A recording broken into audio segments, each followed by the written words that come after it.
I've got a clean copy of it now, and I warn you, this could scare you.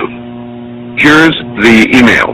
Dear Art Bell, I just recently began listening to your radio show and could not believe it when you talked about the sounds from hell tonight.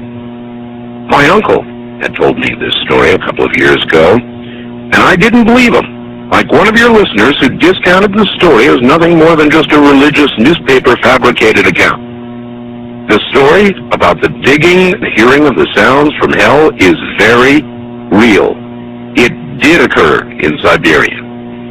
My uncle collected videos and so forth on the paranormal, supernatural. He passed away fairly recently, but he would have loved your show. He let me listen to one of the audio tapes that he had on the sounds from hell in Siberia, and I copied it. He received his copy from a friend who worked at the BBC. It took me a while to find it tonight, but attached is that sound from my uncle's tapes. It's not the greatest quality, but the sounds are there. I was very hesitant to send you this, as the sound bothers me to listen to. I'd suggest that if you do play it on the program, warn listeners in advance so they may have the option of turning the radio off for 30 seconds while it plays. It has always haunted me. To those who discounted the Siberia sounds from hell story, it is true, and I, for one, wish it wasn't.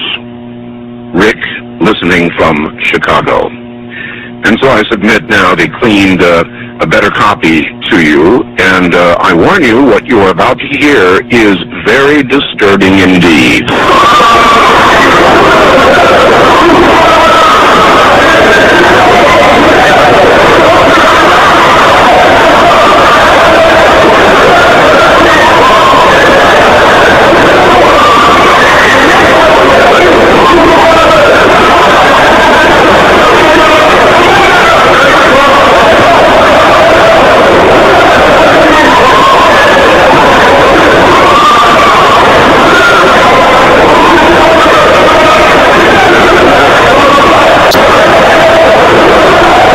Yeah.